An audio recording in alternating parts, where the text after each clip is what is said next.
Welcome to the Writer's Block with Sarah. It's me and my friends. Hi. Hi. Hey, hey. I know we're like 2 minutes late from our delay time. So, oh, what's Sorry, I that? always have to mute the stream Oh, whenever it goes live. yeah. All right. So this week we are going to be reading OldBro by Tony Augusty and Michael Rizzo. So, without further ado, let's go ahead and get to it. Mm? All right. Fade in, exterior, Forever Green Cemetery Day. The morning sun breaks through the trees and lands on rows and rows of headstones in a vast suburban cemetery. A gate bears a bronze sign, Forever Green Cemetery. A massive funeral is taking place, complete with elaborate floral arrangements, limos, even some photographers and TV cameras. We see ABC, NBC, and CBS News, and finally Nick News with a child reporter with Orange Mike. Muriel was a pillar of the community, a mother, a grandmother, a scientist, and a CEO. Her life. In the front row, we see her children, middle-aged blue blood assholes, and her grandchildren, five beautiful young women paying more attention to their phones than the officiant.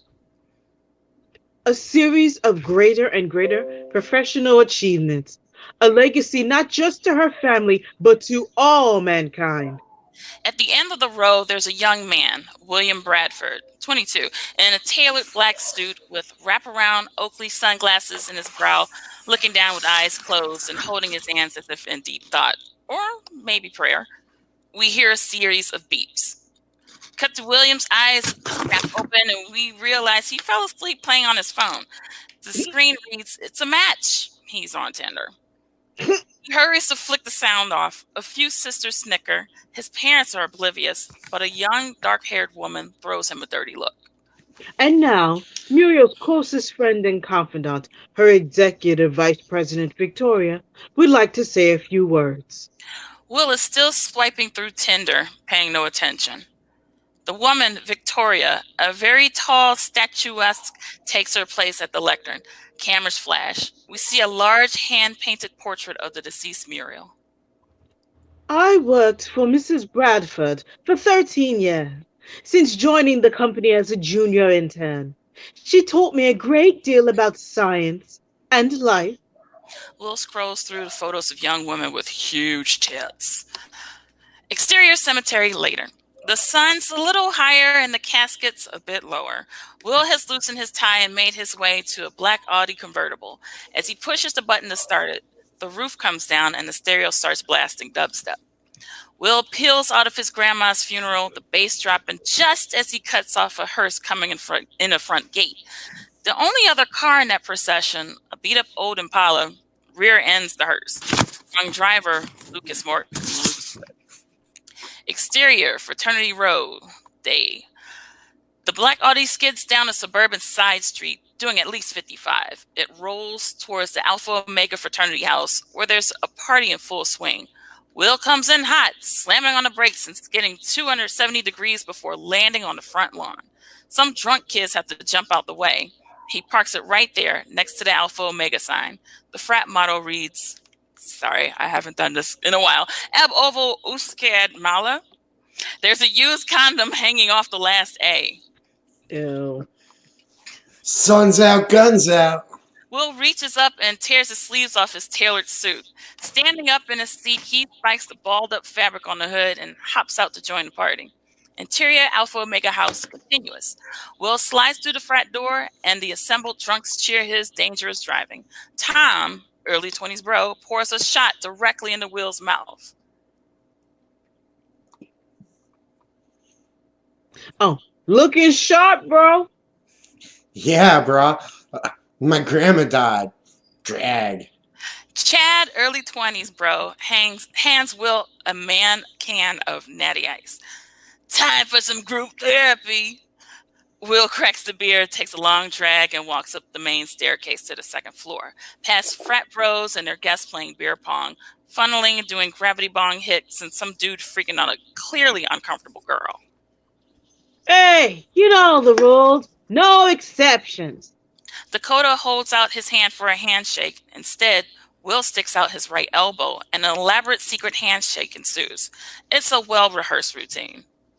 Bro, that's an alpha O. Bro! They both chug the rest of their beers. Someone hands Will a joint. He takes a long drag.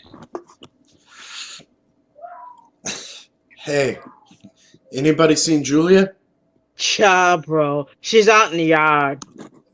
Will gives Dakota a nod, looks down the back staircase to the patio door. He throws a leg over the banister and slides down, Fred Flintstone style, then bounds out the door. Exterior Alpha Omega backyard day. There are a few small groups of drunk partygoers in the Palladio backyard. Sorry. And at the far edge, a young woman, Julia Ansara, crying on a swing, nursing a red Solo cup. Will approaches and straightens up just a little. Hey, babe. I missed you today. I just couldn't do it. She was like my grandma too, you know? Will wraps his arms around her and kisses her forehead. I know. Oh, okay. I guess it was extra sketchy he was tendering at his grandma's funeral. And it's not just that she's gone. What are things going to be like at the company? I worked so hard to get that internship. What if... Hey, you did work hard to get that internship. Nobody pulled any strings for you. I'm never sure. Look, your girls at the office, they all love you and respect you. Your whole team's Ivy League, and you're grandma's favorite, and not just because she's kind of racist. Were? What about the Amazon? Oh, fuck, Victoria. Who knew what you going on in the lady's head? Fucking giraffe with laser eyes. Julia laughs and wraps Will in a hug. Trust me. Now, let's join the party. Will turns back to the party without checking to see if Julia follows. Fucking hot giraffe, though. He makes his way up the stairs. Julia is still sitting on the swing, alone. Exterior Alpha Omega balcony. Will bounds out onto the front balcony overlooking his car, still parked on the lawn. His bros are posted up around a keg. Tom's got a small mirror and he's cutting lines. I'm alive. I'm feeling amazing. I love my bros and I love my girl. Now, give me some of that cocaine. Tom puts the mirror in front of Will, who pulls out his deceased grandma's funeral memorial card and cuts a line. Do a gram for Graham! Will does 4 lines, then reaches out to the heavens. Woo! Fuck yeah! Keg stands. Will leans over the keg and does a keg stand with the ease of a gymnast. I never get used to this. Bro's a beast. Lens Ninja Warrior. Unqualified last week. Tom leans over the railing and shouts down to a junior bro. Hey, move that Audi for me. Chad starts pumping beer straight into Will's mouth. The junior bro gets into the Audi, hits the push button start, then struggles with the gear shift. Chug. Chug. Chug. Chug. Chug. Chug. Chug. Chug. The Audi's backup lights come on, and Junior Bro hits the gas. The Audi slams backwards into the porch. The pillars on the covered porch support the balcony. The impact causes a cracking sound as the wood bends, then breaks. The balcony is still there, but it's no longer level. The floor our bros are standing on suddenly tips towards the ground. Our upright bros can steady themselves, but Will is upside down on the keg. In slow motion, our bro tumbles through midair. He lands on his head on the hood of the Audi, and we hear a sickening snap.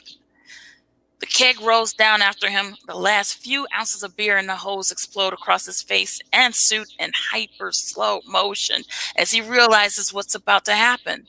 The keg catches Will square in the chest. We look down at our young, handsome bro loses consciousness. Fade to black. Like 5 full seconds of blackness and silence.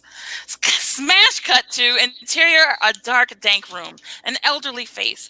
A face in its mid-80s with a lifetime's worth of worries and struggles. The old, elderly eyes snap open. He struggles to breathe. We hear the beep, beep, beep of a life support machine. The old face belongs to an old man. I gotta get you back in here, Claire. The old face belongs to an old man lying in a hospital bed, hooked up to a whole suite of life support machines. But we're not in a hospital. It's a bedroom, a fancy one. The beeping we're hearing changes. The machine sense he's just woken up.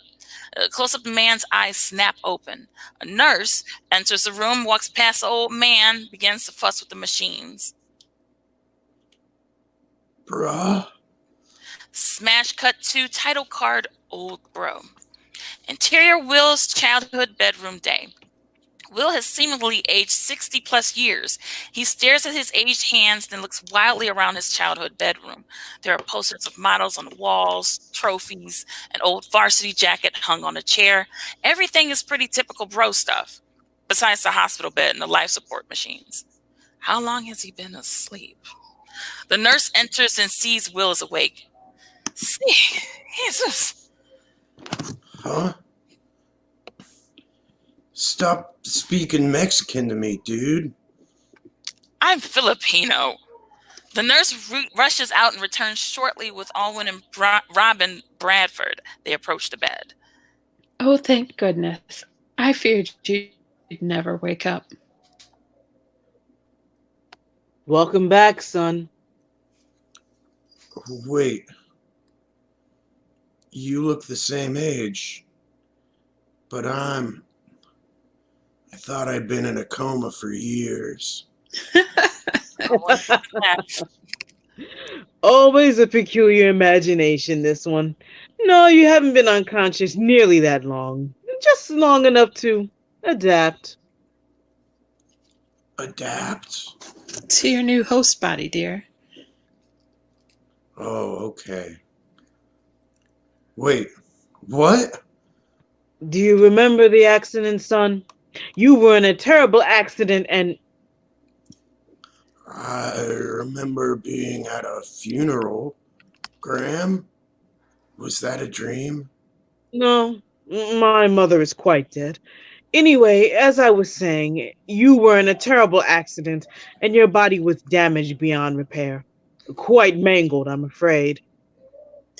Luckily, the company was able to intervene. The company? Bradford Technologies has been working diligently on a highly experimental project. It was Graham's top initiative before she died, but it was still untested, theoretical. They didn't even want to attempt transplanting your brain to a new body. Said it was too risky and unethical. Not to mention all the cocaine on your talk screen. At the mention of cocaine, Will instinctively pats his non-existent pocket where he typically keeps his cocaine and looks at jacket when he realizes it's missing. What are you looking for? Nothing. But we convinced them, didn't we, Robin? Yes, and they saved you, our dear boy. Alwyn and Robin awkwardly stoop over the bed to hug Will, clearly not used to showing him affection. Will pushes them away. But why am I so old? Robin and Alwyn look at each other nervously. Well, William, it was an emergency situation, and Gus was the best one available. Gus?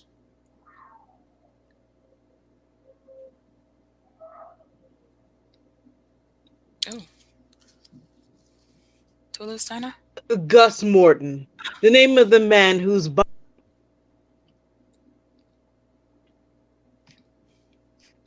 Ooh. I think we might have lost her. What?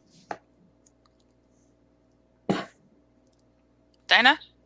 Who's Robin? Detroit internet just has the hiccups today. Yeah, it's been a little touch and go, so we've got a little bit of technical difficulties, but we're working it out. I don't need the sign yet. I think what we got was Gus Morton. We frozen? I can hear you, Oh, but I'm you're frozen. kind of frozen a bit. Oh, wait.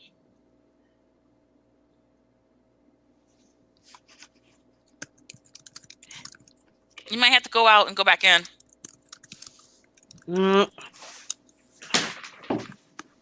Although I can hear you, though. You're prepping that sheet, aren't you, Trevor? Getting it ready, just in case. All right. I'll go ahead and do it. So we've got our technical difficulties up for a moment. So, hey, while we're taking a short break, while we get Dinah back on with us, if we still have up until this Saturday night, 11:59 p.m., if you want to submit a piece to read to us, you can submit a play, screenplay, or some sketches to the writersblock2020@gmail.com. So we are gearing up towards the end of season 1, and hopefully we'll be able to continue on and happier times. So, yes, so right now we are reading OldBro by Tony Augusty and Michael Rizzo. We are just starting and we're right in the throes of it. So we're just reading an excerpt of it for now. Working on a little bit of technical difficulties as Trevor shows us this lovely sign. And let's see if we can bring her back in. Hey! Okay. Hey! I got you back! Hey! Okay, so where are we now? We got you saying Gus Morton, the name of the man, and that's all we heard.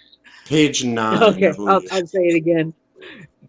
Gus Morton, the name of the man whose body you received. I'm not sure we're supposed to share that information, Owen. It's fine, Robin. We're rich. The rules don't apply to us. That's right. I forgot. This is the best you could do? Are you fucking kidding me? Will lies back in the bed and closes his eyes. Put me back to sleep and give me a new body. One that's more like the old me. Kill an Instagram influencer or something. Give me that body. I'm afraid that's not possible, William. William opens his eyes and glares at Alwyn. Why not?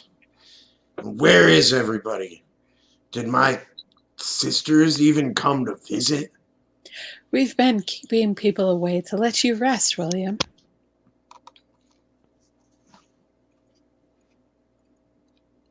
And as for a new body, that's out of the question, I'm afraid. The first surgery was quite enough risk for this Plus family. the cost of... Robin shuts up as Alwyn motions for her to be quiet. It doesn't escape Will's notice. Cost? Let me get this right. The company our family owns charged you to save my life? It's not that simple, dear. Not at all simple, William. The company wanted no part of this.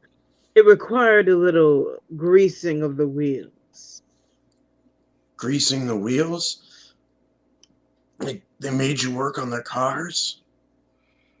We had to bribe them, William. A lot of money in my trust. Most of it, actually. But all of that is in the past now, that you're awake and cognizant. You can access your trust with Graham gone, pay us back, and help get this family back on its feet. But the more important thing is that we have our dearest son, William, back. Quite right, dear. We love you, our son, William, so very much. Will eyes Robin and Alwyn suspiciously. Wait a minute. I don't remember you ever saying you loved me growing up. Ever. Well, We thought it uncouth. But, William, my dear son, this tough time has made us realize how important you and this family are to your father and I. Oh, yes. We love you quite a lot, and that's why we fought so hard to keep you alive. And we now know that you'll take care of us in kind. Bullshit. Something's weird's going on here. William starts unplugging himself from the machines monitoring him. My love, what are you doing? Quit saying you love me. It's weird. I'm not giving anyone anything until I find out what the F is going on. Will, dressed in a hospital gown, steps out of bed. He puts on his high school Letterman jacket from the nearby chair. He staggers across the room as Robin, Owen, and the nurse trails behind. We're your family, William. You need to remember your family. Will walks out into the hallway, looks out the window, and sees a worker washing the family cars, including his black Audi, which is smashed and washed and waxed, but it still has a giant divot in the hood from some bro falling off a balcony on it. There's an Alpha Omega parking pass hanging from the rearview mirror. Will smirks and nods. You're right. I need to connect with my family. My real family. As Will looks over his shoulder at his parents, smirking and nodding, he pops the collar on his his varsity jacket.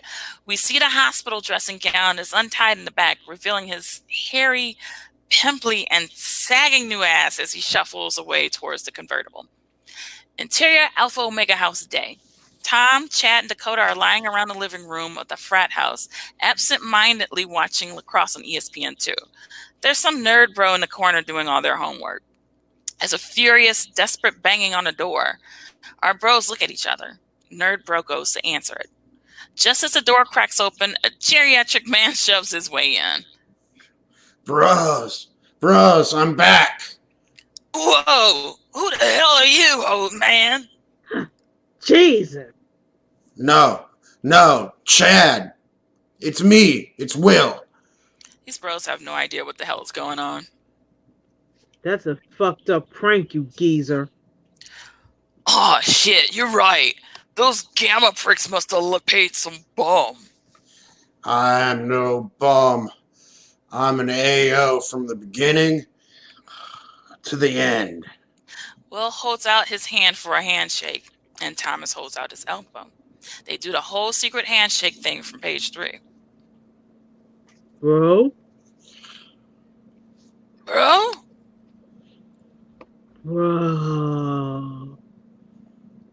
Bro. A moment of recognition washes over the bros. They told us you were dead. You took that gnarly fall off the balcony. Yeah, we had to call off the whole party. The cops were over here, and some of those girls weren't 18. They did the whole sheet over the head thing. Yeah, man. Wasted a bunch of bear. They told us you were dead. But then we all got straight A's. And as this would be too much for Will to process, even if he hadn't sustained a major head injury, he's dazed. How long have I been gone? I remember falling, and then I just woke up in a hospital bed at my parents' house. Look, whoever you are, our friend Will died almost 2 months ago, and whoever put you up to this sick joke and taught you our secret handshake isn't going to convince me you're my best friend back from the dead. Hey, I thought I was your best friend. Dude, we're all best friends. Yeah, great, Chad. Anyway. Bro, you can't believe that. I've known you since Rush Week. I watched you pick up a hot dog with your butt cheeks, and I took a bite out of that hot dog.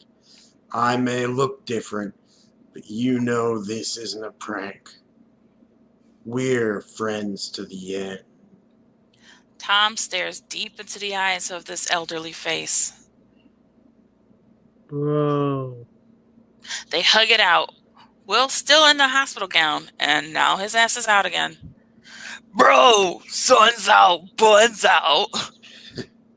Yeah, I need some clothes. Will starts to head for the stairs. Well, like we said, man, it's been a couple months. We got rid of all your stuff. Will stops halfway up the stairs. The bros follow. Bro, how could you? Dude, you were dead. We rented your room out to Nerd Bro. He does our homework now. Chad gestures to Nerd Bro, who remains silently in the corner. He waves, but he's probably still out of focus. But where am I supposed to go? You gave up my room? Got rid of my stuff? Running the hottest party frat on campus is expensive, and you were gone. Sorry, brah. Dakota rushes up to the top of the stairs.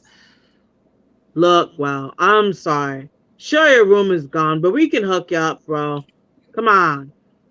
Interior Alpha Omega upstairs later. Elderly Will comes back into the hallway, now wearing 2 pop collar polo shirts with the AO logo, some Birdwell Beach breeches, and a pair of Jordans from like 2014. He has new douchey sunglasses and a lot of hair gel in his very thin hair. Chad gives Will a pat on the back. Looking good, bruh. On contact, the impact knocks Will's shorts down. Will painfully bends over to get them back on. Yeah, learned about that and that in Fizz. When you get old, your core gets all gooey. That's why all granddads wear their pants so high, not just a fashion thing. Psst. You bros know me. I'm AO all the way. Will throws his leg over the banister to slide over it like earlier, but halfway down he eats shit and tumbles over the railing. We hear a crash involving furniture and bones. Interior Alpha Omega house later. Will, still dressed like a 22-year-old, is laid out on the couch.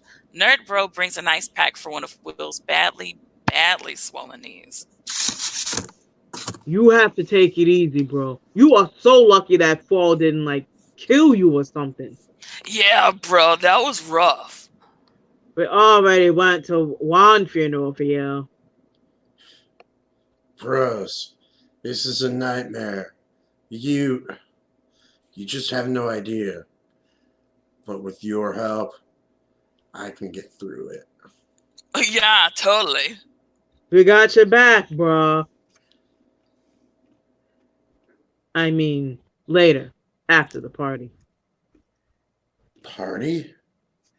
Shit, yeah, bro. We got a rager tonight. Hell yeah. My big comeback. Huh? You can't be here. What? Dude, we've got girls coming over. Like a lot of girls. We can't have some old ass Ronald Reagan looking bro trying to do body shots. I mean, you get it, right? Tom, Chad, and Dakota look at Will. Even Nerd Bro is staring. They're all waiting for his reaction.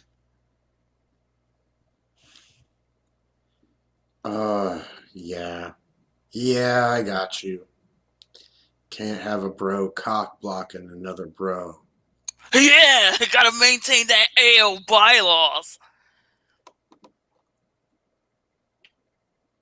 Oh, that's rule number 4, after all. Glad you understand, bro. We're here for you. You know that. But right now, just too busy. Will struggles to stand. The swollen knee clearly hurts, but he gets up anyway. He shuffles towards the door, and Dakota moves up to help him. I won't stay in your way. I want you bros to go fuck bitches and party. I need to figure some things out right now anyway. Text me later? Count on it, bro. Will has made it to the door, then suddenly he turns. Wait. What happened to Julia? Exterior Julia's apartment, day. Will's beat-up Audi pulls up beside a small apartment complex. Julia lives in a kind of crappy college apartment complex that looks only slightly nicer than a motel. Row after row of one-bedroom apartments whose front doors open to a balcony overlooking a parking lot. She lives on the second floor. Will parks and gets out, using a cane to walk around the corner and settle on a bus bench. An older Southern woman, think the bus bench from Forrest Gump, nods at him as he sits down. Will pulls out his phone and tries to look away, try to look busy, but he's staring straight at Julia's front window. There'll be another bus coming shortly. What? Another bus!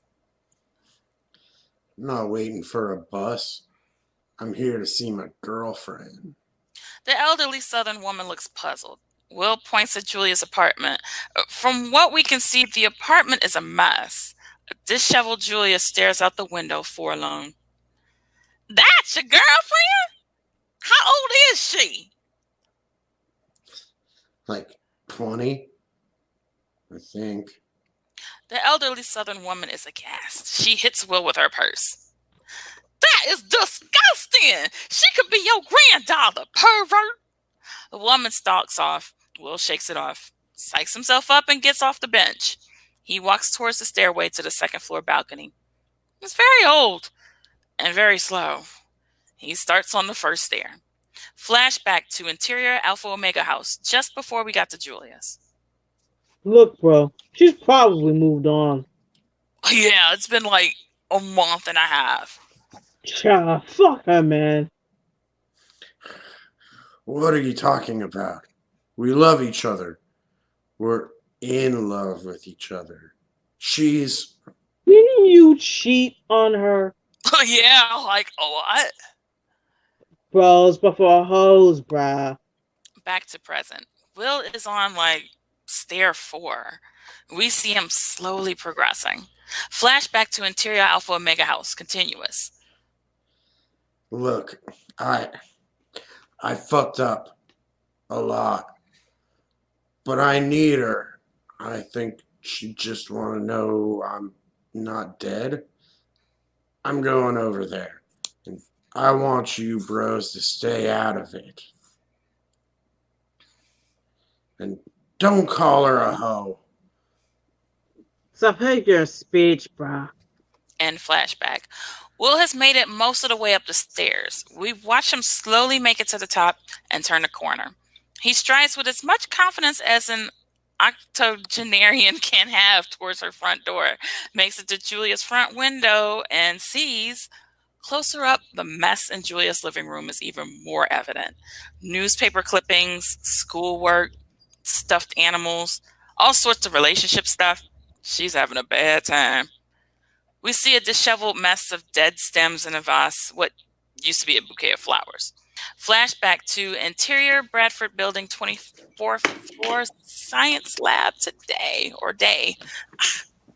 Match cut to the bouquet of flowers, fresh cut daisies. The card reads, "Welcome back." They've placed it on a lab table. Julia smells them politely. Her friends Susan, Dory, and Connie are trying too hard. Julia is shaky. It's so great to have you back, Jules. The ultraviolet light experiment using that South American protein extract you synthesized from citrus fruit has been showing us some really promising results. And Connie matched with an investment banker who drives a Maserati and has a massive Victoria enters the lab. She gives a perfunctory nod to the ladies before proceeding towards some other experiment. My cat is getting at my legs. We see all sorts of mad science Q branch type stuff back there. There's a lab coat guy wearing a jetpack. He hits the gas too hard and flies up into the drop ceiling. One beaker has blue smoke pouring out of it. They've got plenty of lab rats and gauges.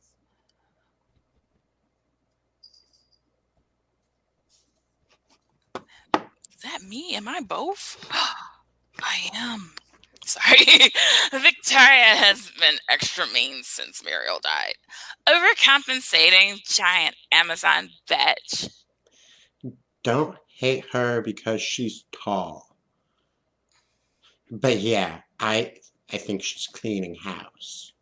Look, we all know how hard this is for you, but you're back now. We're always boss lady's favorite. And just because she's gone, you still got brought so much to this project. There is no one doing work like this anywhere else. Private sector, public sector, no one. Yeah, your D-bad nut job boyfriend shattered his spine. Fuck him. Now you're single. Connie realizes Julia's burst into tears, and the other girls are staring daggers at her. Oh, I misread this pep talk? And flashback. Sweaty, crying Julia looks up, and Will realizes she's noticed the elderly man looking at her. He panics. He hustles past the door, way past it, towards the other staircase. He catches his breath, having totally choked, and gets ready to start the slow descent down another staircase. Exterior beach sunset. Will pulls his Audi into the parking space near the bench. He wanders out into the sand barefoot, then struggles to sit down. He stares out into the sunset. Fade to black. Exterior to Bradford building downtown, morning. Bradford Technologies lives in a giant glass building downtown with a huge front rotunda in the driveway. Will's busted Audi pulls up, and a black doorman, Winston, walks up to open his door and help him inside. I can handle myself, bro. Will didn't mean bro that way. It's awkward. Interior Bradford building rotunda continuous. The lobby of Bradford Industries is massive and marble. It's an open glass atrium that goes straight up all 44 floors to the roof. The glass elevators fly up and down quickly, flanking an elaborate water feature. There's a waterfall rushing down the middle of the room through a large crevice. The main desk sits in the middle of the room. It's noisy. Will, cane in hand, still wearing the outfit from last night. He must have slept on the beach. He's tracking some sand in the lobby. He makes his way to the security desk. Stan is just settling in for a long day. My name is William Bradford. I would like to speak to Victoria. And your name is? William Bradford. Stan pushes a light up panic button. Look, I know William Bradford is dead, but I need to speak to Victoria about a special project. She knows why I'm here. I'm not crazy. Will's sleeve drops some sand into the marble countertop. Stan notices the Alpha Omega logo on Will's polo shirt. More security guards are coming over to throw Will out.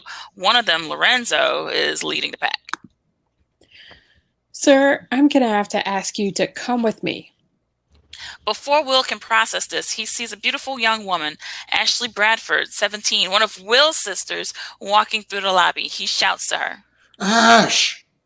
Ashley turns, puzzled, then repulsed that an old person is talking to her. Stan and Lorenzo are grabbing his arms. Sir, you'll have to come with us. No, fuck that. I'm not going anywhere. I'm here to see Victoria, and I'm not going anywhere until she...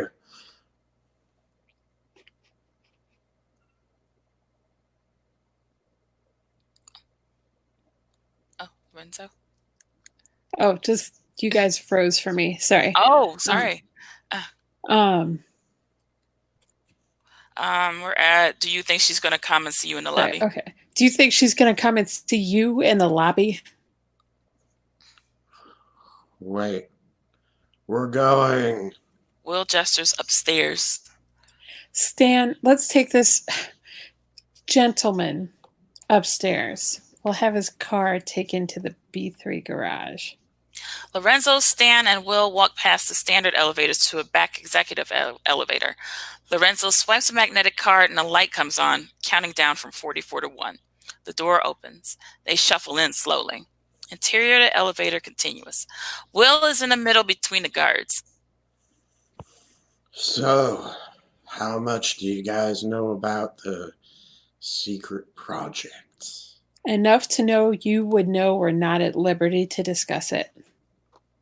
And that if we were to discuss it, a whole other crowd of security guys would be escorting us all out of the building. The elevator stops at the top floor. Lorenzo slides a key card into a slot. A soft bell is heard. Will sucks in his breath. Interior, the top floor office, continuous. The doors open to a stone and glass floor that doesn't know the meaning of the words undergut it.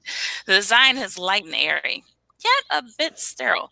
There's a basket of grapefruit on an end table. Will notices Lorenzo has an Alpha Omega fraternity ring on his right hand. Hey, you're AO? Brah, me too. Lorenzo softens a bit at hearing this. Always good to meet a bro from back in the day. What are you talking about? You're way older than me. Oh, yeah, right. It's a long story, and I know enough to know I can't take liberties and discuss. Please get out of the elevator, sir. Yep, right. Turn right and go straight. She's waiting for you in the atrium. Interior, the top floor office atrium. Victoria examining a flower as the guards deposit Will and head off. She doesn't acknowledge Will. Will waits, then opens his mouth to speak. This is a saline stenophilia. Have you heard of it? Look, dude, I don't care about a fucking flower. I need to talk to you. The seed of this plant was found buried in permafrost by one of our research teams. You know how long it had been there? 32,000 years. 32,000 years. The seed shouldn't have been viable, but yet here it is alive. This plant, it only wants one thing, and that's to reach out and find the light that has been hidden from it for so long, to take it, to draw power from it, to survive. Amazing. The only thing flowers are good for is giving them to chicks to get laid. Your grandmother would be proud to see you, William. Grams? Yes, William. You see, she was fascinated by this flower. She asked herself, if a flower is capable of this, why not people? People told her it wasn't viable. And yet, here you stand. First of all, your explanation is like a felicity or something. I'm not some dude you brought back to life. I was already at life. This is more like the June issue of High Times, where they show you how to graft a cutting of an indica onto a sativa to get that bomb-ass smoke. Victoria turns to look at Will for the first time. Your grandmother always thought you were smart. I thought you were just another ne'er-do-well. Second off, you're the narwhal. You fucking ruined my life, dude. And third of all, we need to talk about business. My business. Half of Bradford Industries belongs to me now, and I need to get paid. Victoria is unmoved by this. She responds by getting a little closer and putting a hand on his arm. Will has to look up at this very tall woman. When I was your grandmother's assistant, I thought you were a liability, a waste. Just an old woman's foolish wishful thinking. But today I'm the acting CEO of the company, and I look at you, survivor of a catastrophic fracture of several cervical vertebrae. Now I'm a new woman, and I see something special. Walk with me, William. Victoria walks past Will out of the atrium. Will stares at her swaying hips and shuffles to catch up to her. You mean a lot to us here at Bradford's Technologies, William. I know I do. Last I checked, my trust fund was worth $470 million plus stock options. William Bradford, the deceased college student, was worth that much, yes. But you, William's stymied at this point. How much do I mean to you then? 3,500? Victoria turns her head to give Will a sideways smile. you are the culmination of Muriel's dream, the ability to extend lives by transplanting consciousness. I think a dream come true deserves 4,000. I can arrange that. After all, it is your birthright. Will stops. For real? 4,000 a week? Victoria laughs and walks ahead. A month. Will shuffles to catch up again. A month? Come on, being old is expensive, yo. This dude requires like a lot of meds. You could have hooked me up with a better body. We made the best of a bad situation. We adapted. Can you adapt? What does that mean? It means we're willing to do something for you. That something being give you money. But we need you to do something for us. Like what? Firstly, you can't squander this medical miracle. You're on all those medications for a good reason. Take them as directed. Second, the world deserves to know the breakthrough you represent, William. We've arranged for some media opportunities. Will stops, turns, then starts walking quickly away from Victoria. She gives chase. No fucking way, Victoria. I'm a sideshow freak already. I'm not going on TV and perform like a dancing monkey for you. Don't think of it that way, William. Think of yourself as a brand ambassador for the company. For the future. I'm out of here. Victoria stops and watches Will shamble away. Think about your grandmother. Will halts. I knew that would give you pause. It's not that. I'm just out of breath. Will leans on the grapefruit table in the hallway to catch his breath as Victoria approaches. She picks up a grapefruit and hands it to him. She puts her hand on his shoulder. We need you, William, and we're not pretending we don't. I know this must be a difficult adjustment for you. Just admit you need us too. A Bradford employee approaches with a metal suitcase. He opens it, and there's a pair of shiny black high heels. Victoria inspects them, gives them a sniff, and closes the case. As an afterthought, the employee pulls a small pill bottle from his pocket. Victoria gives it to Will.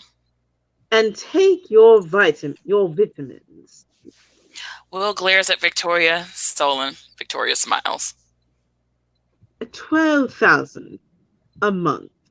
Will perks up. Oh, and I need the company to reimburse my parents for the procedure. They said that cleaned them out.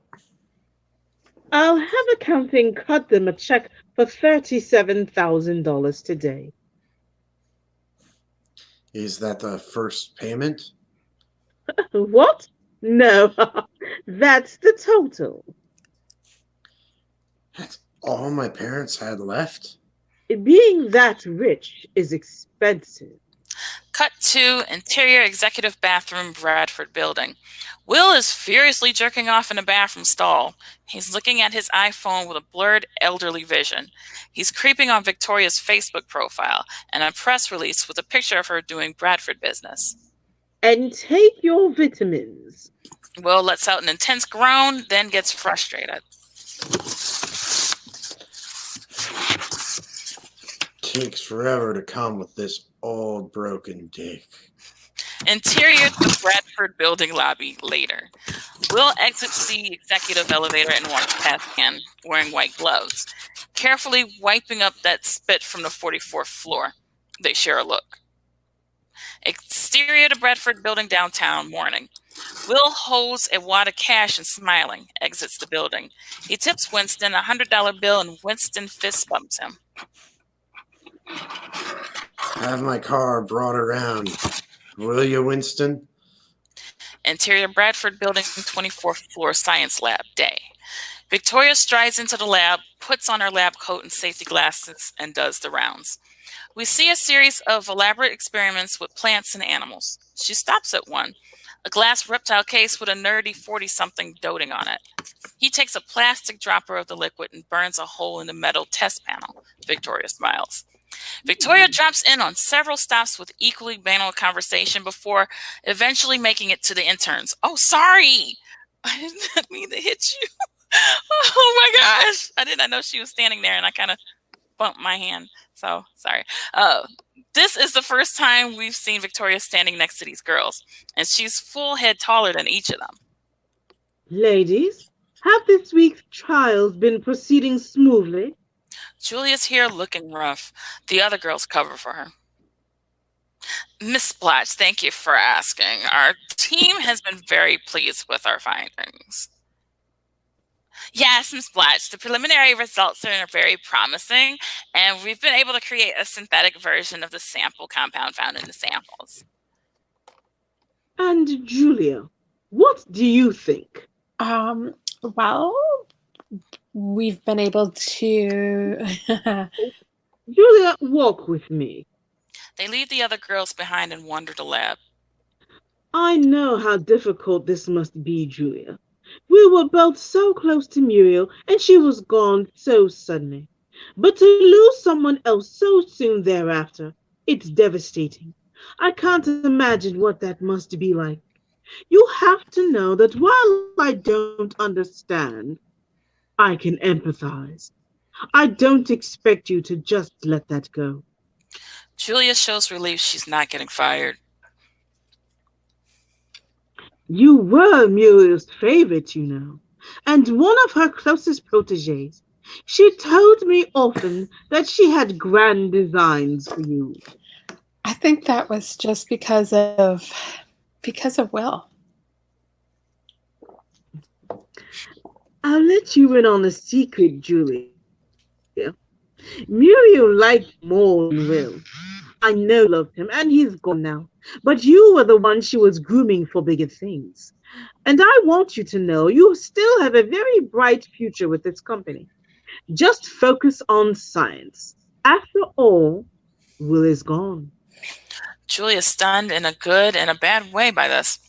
Interior Will's Audi later. Will is on his phone, but his elderly sausage fingers have serious arthritis, and he can't read the screen. He starts using Siri. Find a place to live. Okay, check it out. Siri pulls up some listings that are still too blurry for elderly eyes to read. Read them to me. The screen seems to be doing something, but it's too blurry. Hasta La Vista Senior Care Facilities A. And then... Exterior Hasta La Vista's Day. Hasta La Vista's is a rundown abode, old folks' home that probably gets up to some shady shit in somebody else's movie. We see Will's Audi put up to the empty parking lot. Interior Hasta La Vista's lobby. Will slowly makes his way across the dilapidated lobby. There are a few wheelchairs by the double doors and hospital rails along the wall. Cheap earth tones and faded carpets. There's a cute nurse at the front desk. How can I help you today, handsome? Finally, some talent that knows game when she sees it. I need a new place to live. My fraternity brothers kicked me out of the frat house, and I just got my hands on some of my grandma's money. She just died. I'm Sorry for your loss. Nurse Samantha hits a red button under the desk, and two orderlies approach to help manage the senile old man. Let's get you a new place to call home. Interior Will's new apartment day. Will stands in the center of the room that's like a dorm for the soon-to-be dying. It's furnished in elderly chic.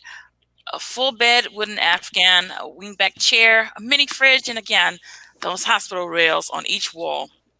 There's a panic button on each wall. In his bathroom, there's a red chain to pull on if you're falling and can't get up. Will looks at his room key on a red elastic wristband, turns off the lights, and sets out down the hall. Interior, the hallways of Hasta La Vista is continuous. Will struts slowly down the hallway. Some gray-haired old ladies are checking him out. One flashes Will by lifting up the bottom of her shirt, revealing her very saggy boobs. Interior, the rec room of Hasta La Vista's later. Will enters with a tray of processed slop, some Salisbury steak, something that's supposed to be corn, your standard public school cafeteria or prison lunch fare. He settles in at the cool kids table. The table captain is Buford, 80s, white, southern. Buford Jefferson Beauregard here. William Bradford's the name. And, bitches and whiskey are my game. Buford finds this hilarious, and so does bros Matthias, 80s Hispanic suave, and George, 80s Jewish schlubby, laugh along nervously, trying to fit in. This here's Matthias and George. Okay, new guy, don't go cursing on the tail here. Cruising on the tail here. We've been working these bras for a while now. Don't need to be turning some goddamn sausage fast. Oh, don't worry. I'll be staying out of your way. Yeah, that's what the new guy said in Korea. Gave the whole unit a raging case of the clap. Ugh, and you were the new guy, Buford. We know. And in those days, they didn't just give you a pill. Needle this big, right up your pee hole. Buford mimes a large syringe being injected into his urethra. Buford, we know, we all know.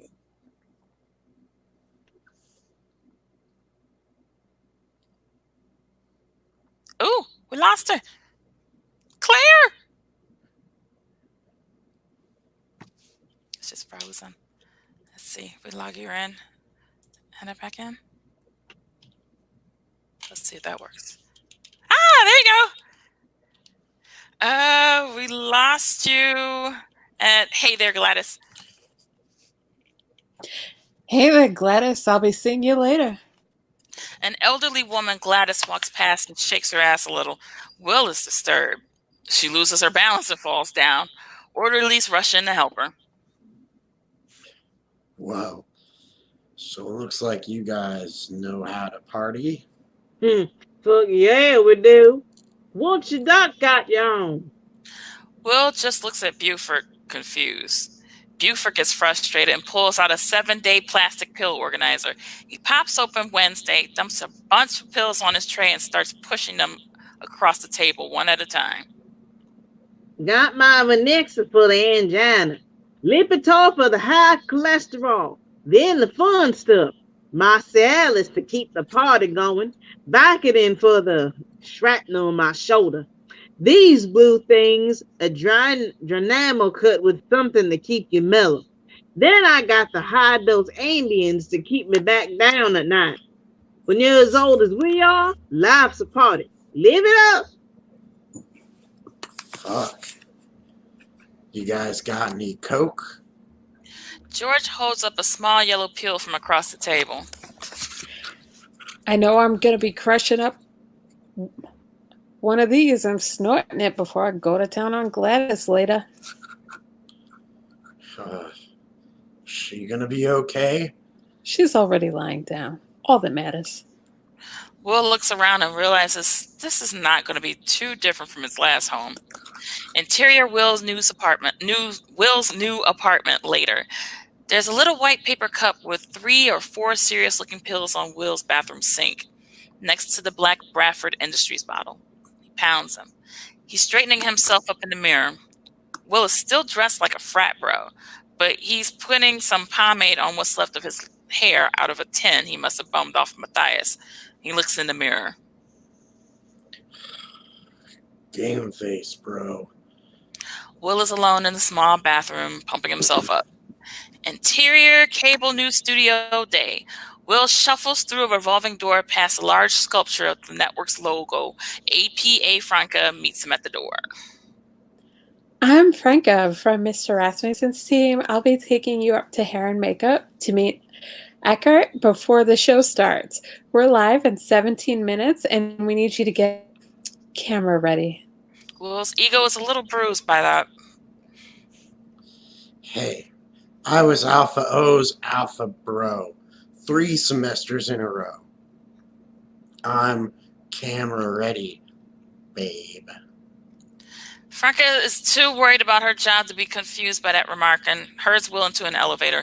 Franca holds down a button on her walkie-talkie and speaks into her headset. Mr. Morton is in the elevator, headed to Studio C Hair and Makeup. The elevator doors close on a confused bro. Interior Studio C later. Will is shown to an office chair in a dimly lit TV studio. There are big monitors all over the back wall and a lot of oddly shaped desks no one is sitting at. From stage left comes Eckhart Rasmussen, 40s bald Persian in a sharp suit with 2 tissues still tucked into his collar on each side. He extends a firm handshake. Mr. Morton, we are really excited to have you on the program today. People at Bradford is incredible, really. Will remains confused but shakes his hand, staying seated. Nice to meet you, Eckhart. I haven't really seen your show, but from what I've heard, you're a pretty big deal. That's perfectly all right, Gus. Demographically, it's fair to assume you're more of a Fox News viewer, but with college-educated viewers 25 to 50, we're number 1 and growing. I don't have cable, bruh.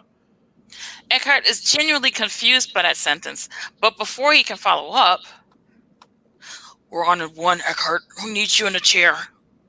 See you out there, Will. Eckhart goes back to his desk and sits down. Where, bruh? A makeup artist and a hairstylist rush over to Eckhart, once dabbing the last few spots on his cheek and removing the tissues. The hairstylist is giving his head a good buff. Will just sits in his chair, deep breathes. The camera operator slides into place. There's one huge broadcast camera pointed straight at Eckhart, another in Will's face. We're live in 10. Eckhart does some guttural moaning and a vocal warm-up. Ah, mommy, me, mo. Will can't believe this shit. Live in 5, 4, 3.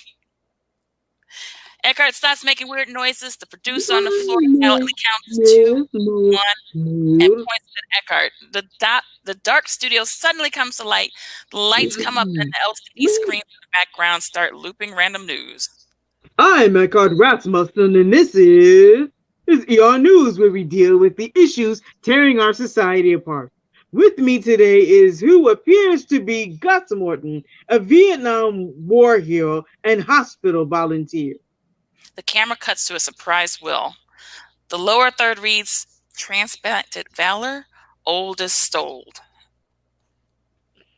Wow, thank you for your service.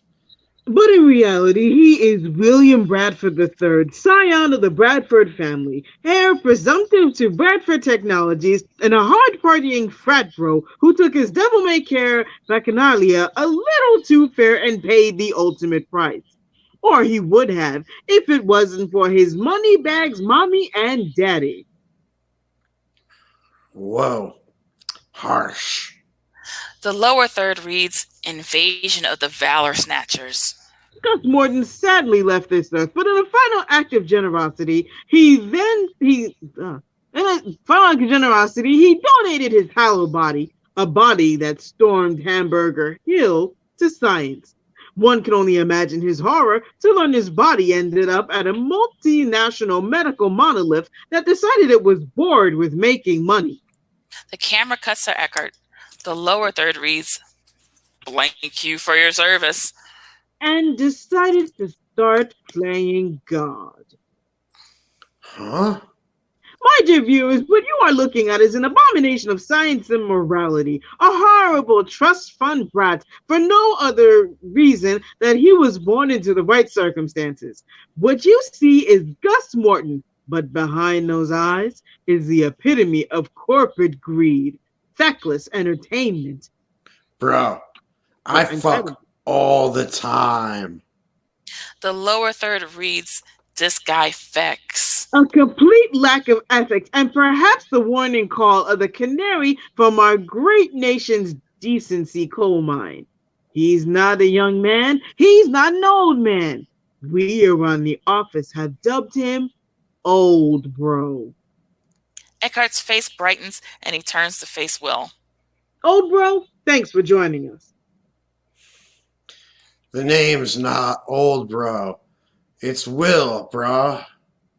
The lower third reads, "Call me OldBro." Of course, OldBro. My apologies. Moving on. Did you know where your body came from? OldBro stares into the camera, a little dumbfounded. How does it feel to be a living atrocity? The graphics for ER News look a little like an ECG, with a constant flashing light going over the news crawl like a heartbeat. With this question, the lights speed up. Look, man, I didn't ask for this. Between you and me, this body they gave me is pretty gross. But we have to adapt, right? That's why we're a species. The lower third reads, "Sci freaks vocab, not fab." So that's why we're a species indeed. So, you still consider yourself to be a human being and not some sort of Frankenstein's monster? Bruh, of course I'm still a human. I'm just a hybrid.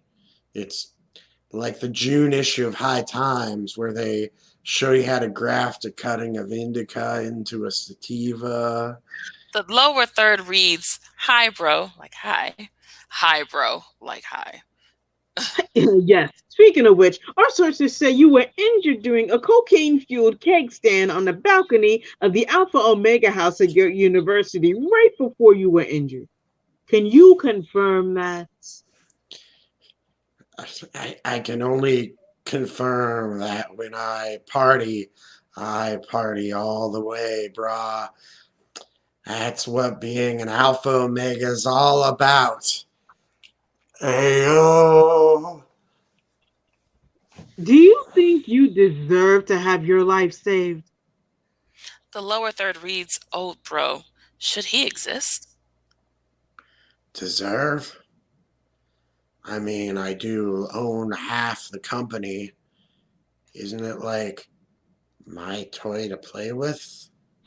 This profound entitlement of a trust fund child inheriting impossible power. There are tens of thousands of people who are suffering, who don't have the money your family has.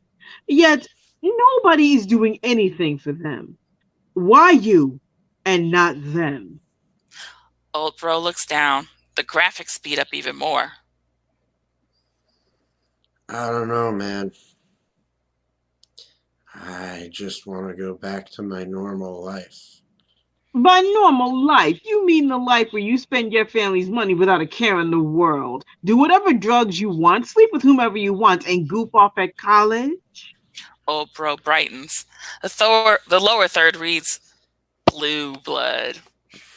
Yeah, exactly, brah. Man, I thought you were a douche, but you get it, man. Don't you feel a responsibility for the legacy of Gus Morton? This man probably had a family. He was a decorated war hero. Between you and me, old Gus didn't take very good care of this body. His balls are like Super long, dude. What did he do to stretch his balls out like that? Think about it. The graphics don't like what OldBro has to say. They get even faster and redder. Cut to interior taco hut day. Lucas Morton stands mouth agape staring at OldBro's interview. There's a tray of food dropped at his feet and a nervous teenage employee standing behind him. Grampy? We're not going to replace that, sir. We can't hear the TV, but we can see it in the background. Things are getting out of hand on ER News. The graphics look pretty angry. The lower third reads, no testicular shortitude. Interior Julia's apartment day. Julia, looking like a wreck, is watching ER News on her MacBook, sobbing and doubled over. We can't really hear it over her crying and wailing, but we see OldBro storming off the stage. The graphics have flatlined, and the lower third now reads, OldBro. We're not sold, yo. Interior Victoria's lair day. Victoria, smiling, is watching the broadcast on an ancient black and white TV console sitting on an old mid-century couch, eating a half grapefruit from a bowl. Exterior Studio C later. OldBro is hustling as fast as his old body can take him, muttering to himself. Fucking gotcha journalism. Exterior CVS later. The busted black Audi slides into a handicapped space in front of a pharmacy. OldBro, still muttering, bursts through the front door and goes to the clerk. Interior CVS continuous. He points at a bottle on the back wall. Give me a pint of peppermint schnapps and a pack of cigarettes. The clerk grabs the schnapps, moves to the wall of cigarettes with 100 different packs, and just stares at OldBro for a second. OldBro needs to be more specific. Winston's. The clerk brings him the booze and cigarettes and begins ringing him up. Do you have a pharmacy? Interior CVS pharmacy counter. OldBro, small paper bag in tow, wanders over to the pharmacy counter. In the background, we see a TV in the waiting area set to ER News. Chiron reads, elderly imposter? He slaps a stack of prescription papers on the counter. Fill her up. How long is this going to take? Interior Julia's apartment later. Julia's squad is there comforting her, but she's now as angry as she is sad and confused. Victoria, she must know. We must be behind this. Do you think it's special projects? Putting a critically injured person's mind into a dead body is not medical science. It's something else. There has to be a reason. How are you going to find him? That's a taller order than Victoria. The girls think about that for a moment. Exterior CVS later. OldBro is pacing slowly in front of the CVS, chain smoking Winston's. Exterior CVS evening. OldBro gets a text. His prescriptions are ready to be picked up. OldBro walks from a large pile of cigarette butts into the store. He's still holding a lit cigarette. Interior CVS pharmacy counter. The pharmacist has a small buffet of pill bottles in front of him. He looks around to make sure it's just the two of them and begins to show them the OldBro, left to right. All right. Pay close attention here because we've got a few things to go over here. We've got your cyclobenzaprine for back pain, your Levitra for ED. You look a little old for all this Adderall, but there you go. Zolpidem for sleep. Oh, here's the stranger stuff. Your doctor has you on a cocktail of anabolics, including some human growth hormone here, which I haven't seen in patients your age. You're going to want to be careful with that. You've also got some broad spectrum antibiotics and benzos here, basically everything for recent organ transplant. He notices OldBro's lit cigarette when he takes a drag in the middle of the pharmacy. OldBro blows smoke in his face. Do you have any questions? What's going to happen when I mix all this stuff with cocaine? The pharmacist is dumbfounded. Exterior dilapidated house in Inglewood day. Old bro Audie put us up to an ugly bungalow in a bad neighborhood. A middle-aged Korean woman, Deborah, is sitting on her front porch smoking a cigarette. She picks up her purse and walks down to Audie. Well, I haven't seen you in a while. How are you? She notices an elderly man driving Will's car. Deb, it's me. Long story. Check it out on ER News. I need a few grams. Deborah blows smoke in old bro's face. I don't know what you're... Old bro breaks out a wad of cash. Deborah takes it from him, shrugs. He gives him a small baggie full of cocaine. Old bro sends a few text messages before driving off. Interior, rec room of Hasta La Vista Sunset. Old bro is cutting lines with Gus Morton's AARP membership card.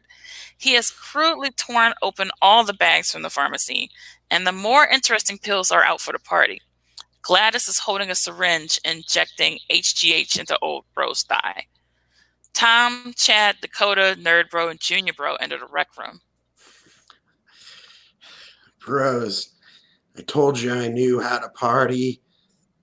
Old bro notices they brought Junior Bro. God. You brought the guy that murdered me? What the fuck? But rules are rules. Ayo! Old bro does the elaborate handshake with Junior Bro. No hard feelings, brah. Buford approaches the group. Who are these fine young gentlemen? These motherfuckers are my brothers from Alpha O, and they know how to party to the end.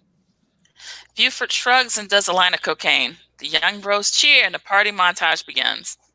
Old bros and young doing shots, taking pills, living like there's no tomorrow. It's deeply unsettling to watch. Gertrude, 70s, talks to old bro. So you're the new fella around here bringing the party. Hey, I've seen some granny porn, but it's not in my bookmarks. Sorry, ma'am. Nerd Bro makes out with an old lady. Dakota took both a Cialis and an Ambien, so he's passed out on a couch with a raging mega boner. It's like 8 p.m. at the latest. We see Buford approach the pill buffet. He takes one of the fancy Bradford Industries tablets and pockets it. Save the best for last. Lucas Morton enters the room. He goes straight to old bro, grabs him by the collar, and pins him back against the table. The rage in his eyes is palpable as he clenches a fist. You're in my grandpa's body, you son of a bitch! You... Lucas crumbles. He starts bawling. He's ugly crying, but he's still gripping old bro's collar. He doesn't know what to do with the other hand. He's wailing a little. What's your problem, brah? The rest of the partygoers look on, stunned. Interior, the rec room of Hasta La Vista later. Everyone else has left the rec room. It's a disaster area. Trash everywhere, chairs and food and drugs strewn about. Dakota is still passed out with a drug-induced erection. Next thing I know, I wake up with sagging balls.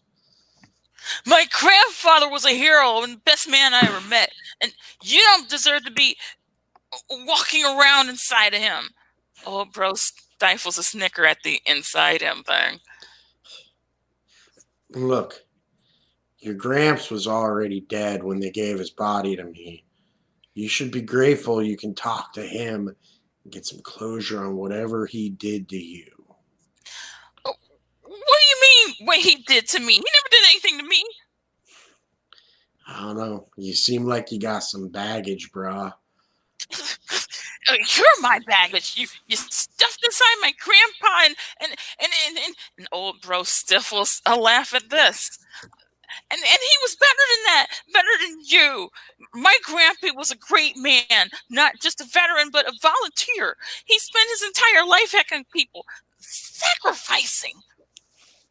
Then I think he'd be on my side about the whole body snatching, brah. This gives Lucas pause. You're right.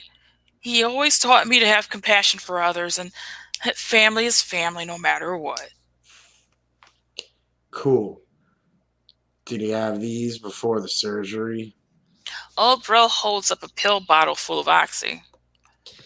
Because they really get a party started. If you're into that sort of thing. OldBro pops an Oxy and Lucas rolls his eyes. Julia enters the rec room to the aftermath of a huge party. She comes in hot and slaps OldBro right across his elderly face. Lucas is confused. Now they're all crying.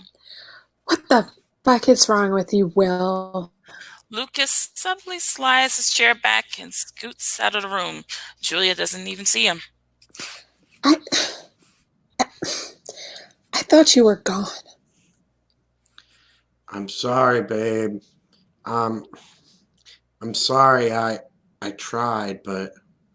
Wait, you were at my apartment. I thought you were some old creep. Kinda am now. I just couldn't. You looked so sad and I didn't know what to say. I still don't know how to explain this. Whatever it is, whatever I am. Alive is what you are, not gone. But I'm not me. I'm somebody else. It's wrong. It feels wrong. I can barely walk, barely breathe. I don't know how to get... I got this way and no one has any answers for me. That bitch Victoria won't give me my money. What exactly does Victoria know about this? Everything. I think it was her idea. My parents blew all their money getting me put into this guy's grampy, and now Victoria wants to find a way to sell it. She knew you were alive and didn't tell me. I just saw her in my grandma's office. She won't give me my inheritance. You and I are still not good, but this is messed up, and I thought I lost you, Will.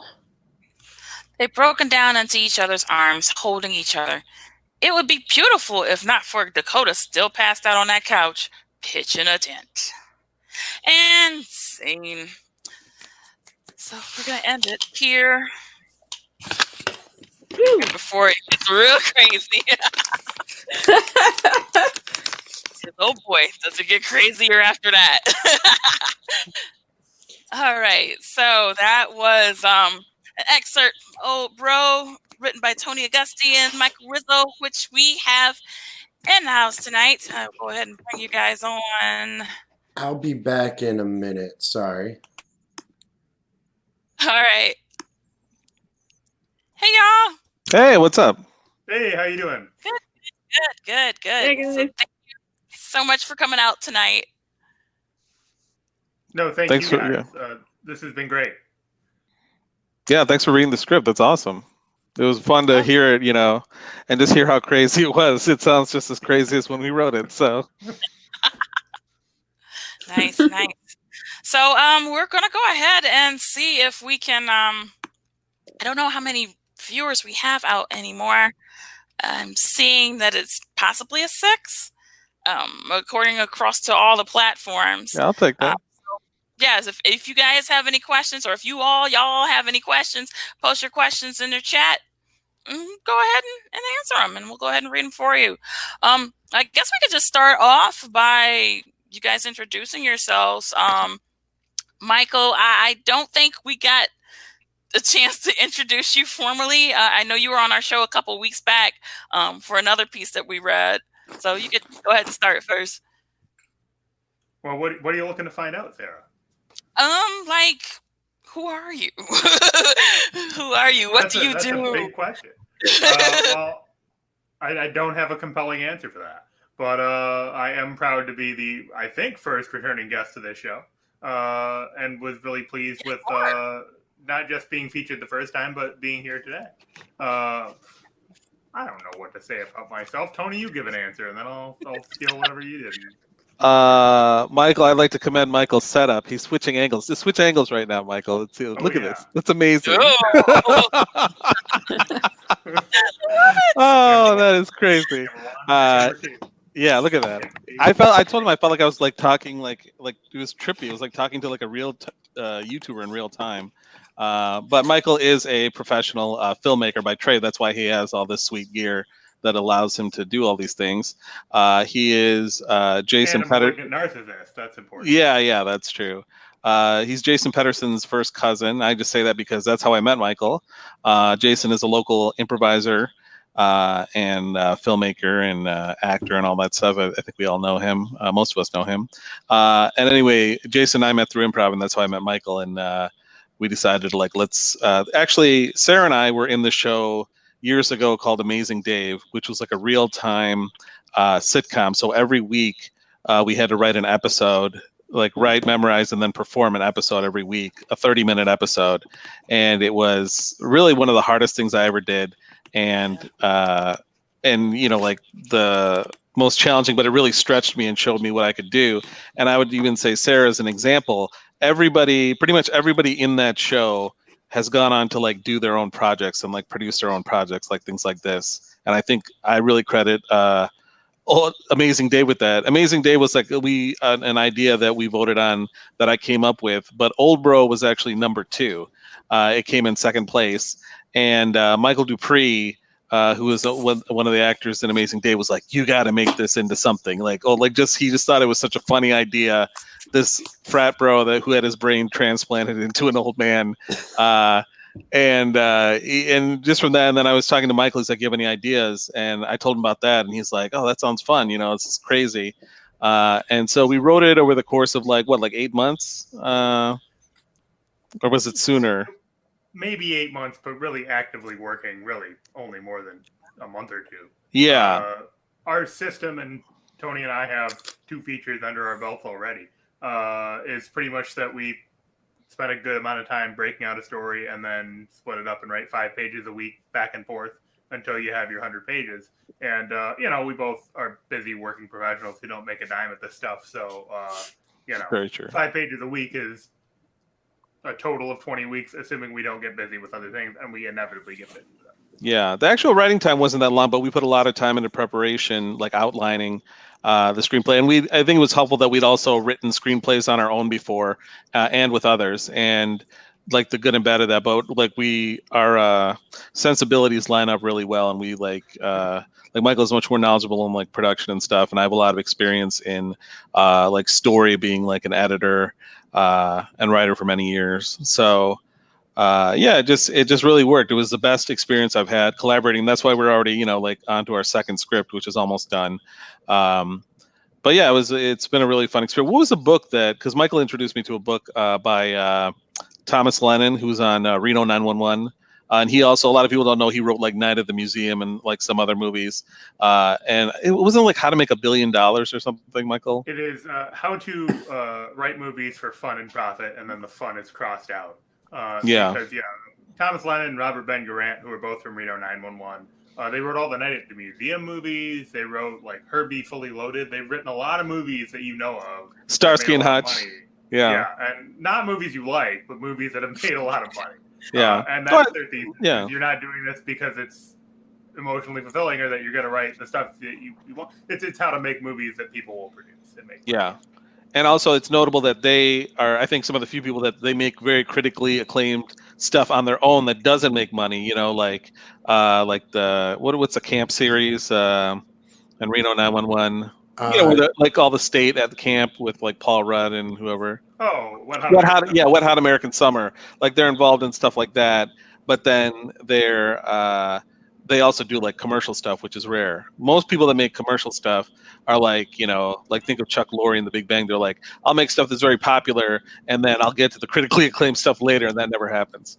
But anyway, anybody who's looking to write collaboratively with somebody, I really recommend that book because it's a very interesting system. I find it hard. Previously, when I collaborated with someone, we sat, side by side, Ben Affleck and Matt Damon style, where somebody would dictate and somebody would type.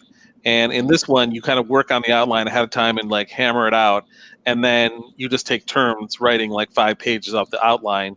And then the when you're done with your pages, the person looks at the previous one, the previous like pages, kind of makes any changes and stuff like that, and then they add 5 pages, and the other person. So by that you keep theoretically, by the time you get to the end of the script, it's already been like looked at like a bunch of times, and it takes much less rewriting, which we didn't. We also didn't do a ton of rewriting on this.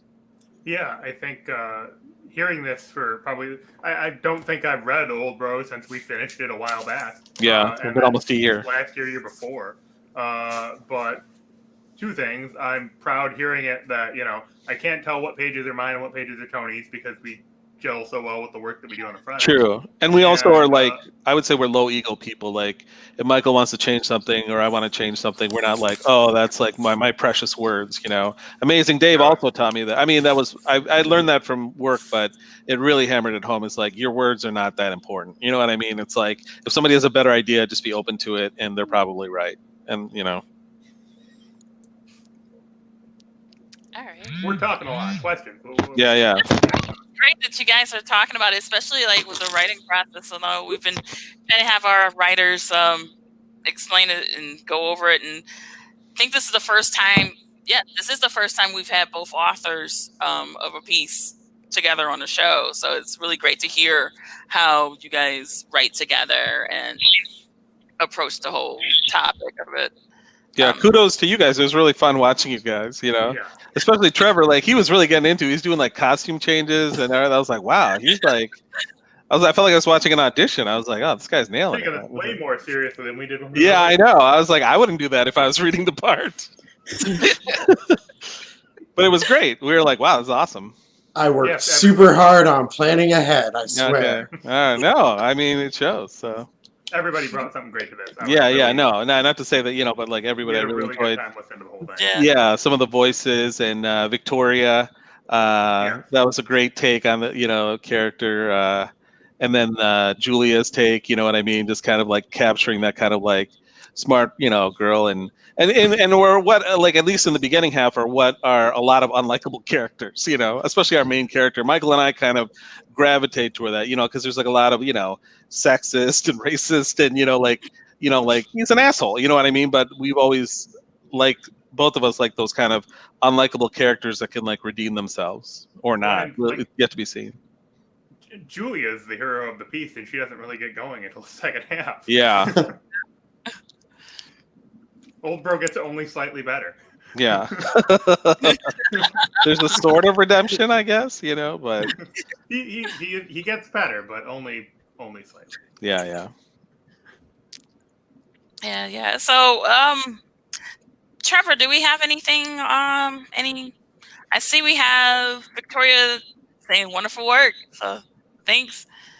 Do we have anybody else that's have any questions or comments in the chat? I can't get to the YouTube chat still. I can't figure out where that is, but. Oh, really? You want me to look? Let's see. I might not have any more luck than you, but let's see. I think if I open an additional page, everything is going to crash. Yeah, I do another live tech stream. Stuff today. Yeah, I do another live stream called Friends on Mondays, and that happens like when I have to have the other people look at the chat, otherwise my stream will crash. I don't see anything in the YouTube. I mean, I see the episode, but I don't see anything in the chat. Yeah. Okay. I guess one of the questions I had was sort of the idea of marrying like frat boy, party boy life with like retirement home, fuck it, let's have some fun. Was that initially part of the idea, or did you guys kind of discover that? That was definitely discoverment. I think it was more Michael's idea than mine. Like I just came with the idea of like OldBro. Like it was just something I thought of one day, and I thought it was just a really funny, like stupid idea. Like almost like if you're watching a show and you see like a parody show. Like that's kind of like how I thought of OldBro. And I just brought it up to the group because Sean Hanlon, who was directing Amazing Day, was like, "Well, what else do you have?" And I said that, and everybody was like, "That's really funny," So that's kind of what I had. I just had the basic idea, and that's kind of why I brought it to Michael, because it wasn't fleshed out. It was just sort of a concept. And then we talked a lot about different things about how, like the the stuff going on in nursing homes. You know what I mean? Like where it's like one of the fastest rising groups of like people with STDs and you know, like drug, you know, like marijuana use and all that stuff. So we kind of exaggerated all that stuff. Yeah, I think we came to it organically because obviously there a version of this thought process where we said, well, he goes back to the frat house. You hang out at the frat house. That's never going to work. Yeah. And then once we got off of that, well, okay, he's an old man with a limited amount of money. He's going to wind up in an old folks home. And as soon as we bantered that around, I'm not going to say writes itself, but it's a premise that's kind of rife for a lot of comedy. Yeah. And Tony's right. As soon as we thought about, there's tons of STDs in old folks homes and all the drug stuff, because we knew, I will absolutely credit Tony for the rest of our lives. Do a gram for gram. That's the Tony line. But we I like already had people that know me. From premise that there's obviously a lot of drugs and alcohol in the pre-OldBro part. So he's not going to stop doing any of that. And I'm sure I'm not an old bro, but I am a little stodgy in that I definitely have the Monday through Friday little plastic pill container. So looking at that one more, I'm like, we got to use that and just have whatever shit old people are popping every day. Yeah. And, there is that runner that we do see. Yeah. I think the expectation, too, would be like, what we didn't want the movie to be Bad Grandpa. You know what I mean? We wanted to just be like, what's the realities of like this really ridiculous thing? You know what I mean? Like, that's why we have the scene where he's like trying to like, this was just more like a movie for like, like fart jokes, which there are, of course, in there. But, you know what I mean? Just like I don't know how to describe it.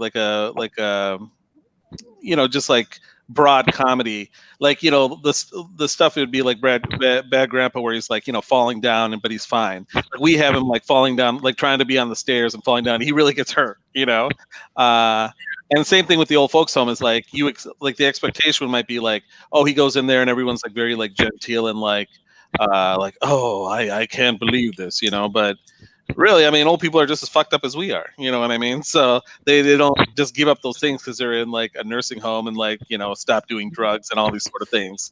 And again, it's an exaggeration. Everybody's relatively naturalistic besides OldBro. Yes. OldBro is, there's a science fiction premise there, but he's still just a 20-something douchebag. Like, yeah. I don't think he strains credulity besides being just a garbage ass idiot. Once you buy into the brain transplant technology, it's very grounded. But I mean, it's true. I mean, we did try to make it that way. We didn't try to like cheat, you know what I mean, and be like always like a cartoon character that like can never get hurt. Or like a Melissa McCarthy movie, which I love her movies, but it's like they have this weird like trope of her like trying to injure herself, like Chris Farley. You know what I mean? Like she's always like falling or hitting her head. And I'm like, to me, those are like the least funny parts of like those movies. Like the one where she played like an agent, like a field agent that went on the field. Like the funny part is the humanity, where like the part where the girl Rose Byrne is like, that dress is so ugly. You look like something. And just calls her fat. And then like just under her breath, Melissa McCarthy's like, come on, man, I'm really trying here. You know what I mean? It's like, that's like that little humanity that's so funny, That's the kind of stuff we tried to capture in this. It captured pretty great, too. Like, when I was first reading it and it got to him trying to go to the frat house, I'm glad that he didn't stay. Because it seemed like some people's natural inclination was like, oh, have him stay, find out what's going on, and blah, blah. And it would have got really tropey really quick. So I was kind of glad to see like him move on to the nursing home and everything. Thanks. Yeah, that's very much like the like kind of Fox sitcom-y thing that would happen if you stayed in the, and just kind of explaining away stuff too, like the thing, about his parents like not really having a lot of money. You see like that too with like, that's a thing I've seen with like friends, not my family. We're solidly middle class, but seeing that like, oh, like people that are rich aren't like, especially kids, you know what I mean? Like don't have as much money as you think they do. They're just like sort of from it, So it's like that. At least that's why like it would have been very easy to be like, oh, well, he's super rich, so that enables everything. But instead we're like, no, he's not rich. He has a lot of money problems, Yeah. Friends, do you have any questions, comments? Criticisms? No? I will mention I did. Does not need to be a puff piece. I'm good with. Yeah, we're used to being beat up all the time, so don't worry. I was gonna mention I did really appreciate the writer's snark in there a couple of times where the direction notes were like, wow, him scrolling through Tinder really did make an asshole, didn't it? And stuff like that.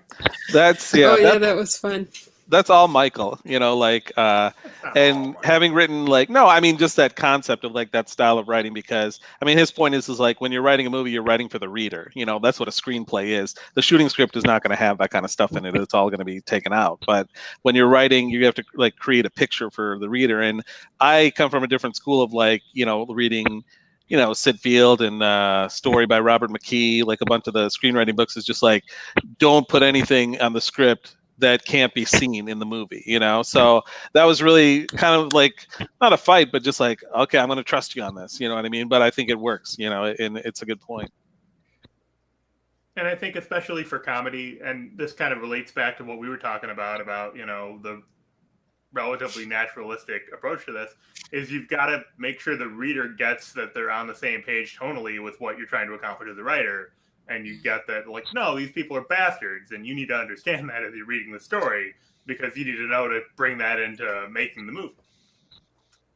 I maintain this will never be a movie because it would cost $100 million. Yeah, it's I don't know who would ever make it. We just wrote it for fun, but maybe if we get enough power or money one day, we will make it. I've always said to make a good graphic novel, but I don't know how to draw, so. And I think paying someone to do it would be how much did you say it would be? $20,000 or $30,000 or something? Yeah, it's not cheap to make a graphic novel. Yeah.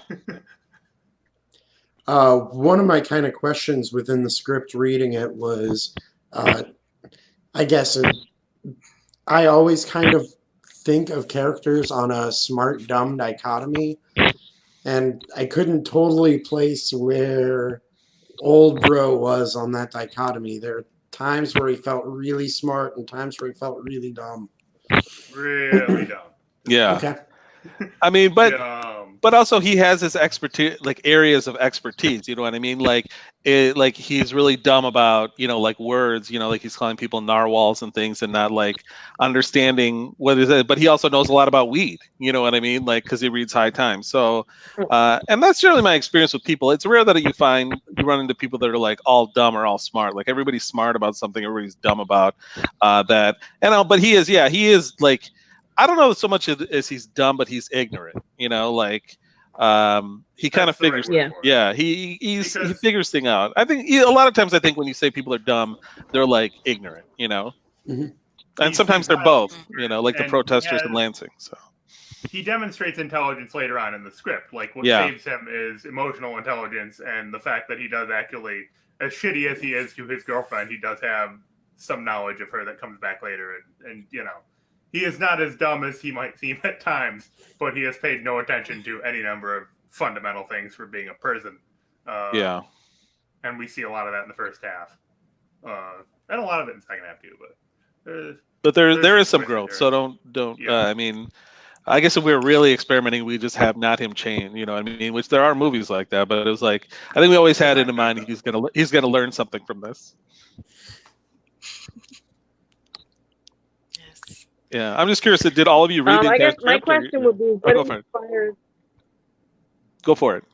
What inspired the Fox News part where he basically had his saggy rear end handed to him? Man, I don't even remember. I think we were kind of talking about what is a company again being the company, and it kind of plays itself out in there. But it's what's a way of getting him out there and making him known, because he wants something, so it's a negotiation. He wants something from the company, so what does the company want?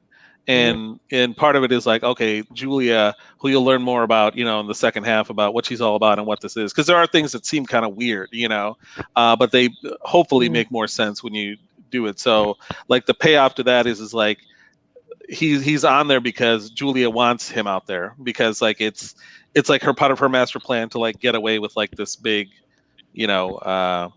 body swap technology. Victoria, what was I saying? You were saying Julia. That's Julia. Oh, sorry. See, it's been so long, but I do that anyway. That's okay. But yeah, two things So are this happening would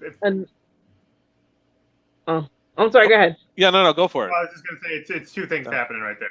One, it factors into Victoria's plan, which becomes more clear in the second half of the script.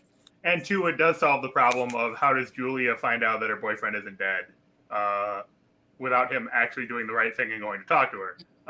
So, it's a little bit of the plot engine, but also I think it elevates the story for me to have OldBro not be a secret.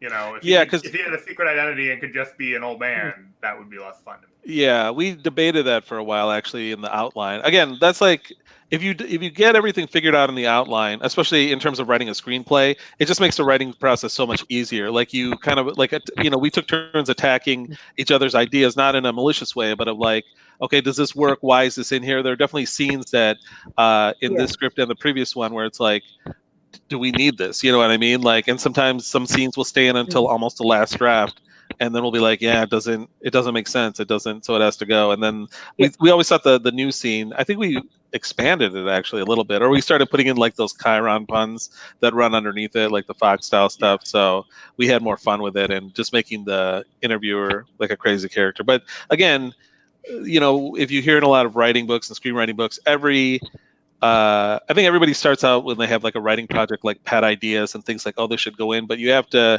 have, again, not be precious with stuff and be willing to let go and just cut it. If it doesn't, we feel everything in there advances the story. Like that's like our criteria. Like we went through every scene. We spent much more time working on the outline than the writing process, because once you have that outline, it kind of flows and you'll find stuff, and it also makes it much less intimidating, and having a partner also keeps you accountable. But that's something we definitely debated. And the last point I would make to all that is that I think of OldBro kind of as a superhero movie. Yes. So agreed. The Fox News sort of thing is kind of his character actually reveal thing. You don't see Spider-Man in a suit till an hour into a fucking Spider-Man movie. Yeah. And if you're looking at it as the reader, and Sarah, you probably noticed this, all the character tags, that he doesn't become OldBro until somebody calls him OldBro on screen. And then from then on out for the rest of the script, he's always OldBro. Yeah. Stops being so all of that is just kind of, if this is a riff on how that genre works, it's a genre exercise, and we've got to have that moment where he is revealed. Yeah. We always thought of it in terms of like kind of like a, not that he's a hero, but like that kind of superhero archetype, because it's like, but it's like his origin story makes everything worse. You know what I mean? It's always like, usually when you're a superhero, like it makes everything better, but then there's drawbacks.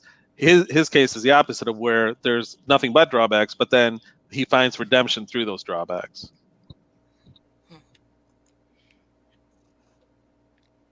Makes you think of the Body Snatch, Invasion of the Body Snatchers, actually. I mean, the whole part where he gets put in to an older man. And just the fact that you chose an older man, and not some, buff person that he would have rather have been, but, somebody who's older and backwards get out. Gonna have problems. Yeah. And I thought that's why OldBro was the idea of OldBro was so funny, because even like Invasion of the Body Snatchers, they're aliens, or like Freaky Friday. It's always like a thing of like, you're switched and there are drawbacks, but it's still pretty good. Like, like the kid wants to be an adult and the adult wishes they could be younger again. And they're like kind of rebelling in that, even though there's problems. But in this, it's like, nobody wants to be like, you want to be a little, like if you're a kid, you want to be a little bit older sometimes, but nobody here, I doubt, would want to be like 80, like tomorrow, so it's like, it's kind of turning it on its head. That's the funny part about it. That's a good question. Thank you. Really enjoyable. Let's see. Anything else? Do we have any other chat? I think we're all good on chat wise. Yeah. Did all of you read the script or no? Like all the way through or no? I'm just curious. I have not gotten a chance to. Not all the way through yet. I plan on finishing. Okay. Yeah, I'm curious now. I wasn't going to TBH, but once I got. Yeah, and I've got about 15, 20 pages left. Oh, okay, cool. Yeah, I still have to give a copy to Michael Dupree, who kind of inspired all this. So, but yeah. All right, cool. All right, can't wait to see the ending of it. Yeah. So, and you guys, I think this is great. The show you're doing, like, especially there's a lot of writers out there that are like, I always like hearing and reading about other writers, just because it's like, it's a lonely business. You know what I mean? And that's why, working with Michael, it's like good to have a partner. You know what I mean? That it makes it so much easier than writing stuff on your own. Yeah. Keeps you accountable. Oh yeah. Well, I guess since we don't have any more questions or comments or concerns, I guess we'll go ahead and wrap it up. This is the first time we went past 10 o'clock. Wow. Okay. Well, even though it was like a few minutes late, just a few, but technical problems it's part of live streaming. Yes. That's why I got the sign. Yeah. Yeah. I was like, what is this sign that he's bringing out? And I'm just like, oh yeah, I remember this from another episode. So I thought though that StreamYard, well, we can talk about it afterwards, but I had about StreamYard. I thought that was the whole point of StreamYard, was that it fixes if you have a bad internet connection, because everything's supposed to run on there. So yeah, who knows? I'm sure they love that I'm mentioning that on their stream. Planet Ant will get an extra charge now, or get kicked off the premium account. But yeah, and it's cool to see you guys keep going with this, consistency. Thanks. Yeah. Thanks. All right. Well, thank you guys both for coming. Feel free to send anything else if you want, or if you want us to finish OldBro, we'll be glad to do so. Yeah, it's up to you. If you want to, we'll be happy to come back and talk about it. Yeah. Thanks for having us. It was really fun to hear. We've never had it read or anything, so we just started working on the next script. So it's it's not that we've forgotten about it, but we're we'd like to get 2 under our belts and just keep going. So it was really nice to hear it and remember. It makes me oh yeah, we did this. We finished something. Yes. All right. Well, thanks again for coming. And I guess I'll go ahead and let you guys go for now. Okay, great. All righty. Bye. Bye. Bye.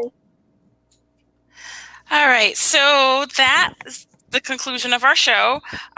We just got done with the excerpt from OldBro. And hey, you might have something around in your house. Or not, maybe it's still in your brain. If you want to submit something, we are wrapping up for our season 1, and that day is coming any day now. If you want to submit a piece to be read by us, submit your play, your screenplay, your sketches to the writersblock2020@gmail.com. Deadline is this Saturday, 11:59 p.m. So make sure to get it in.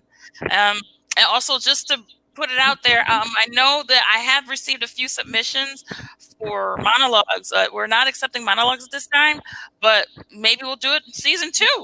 So we'll never know.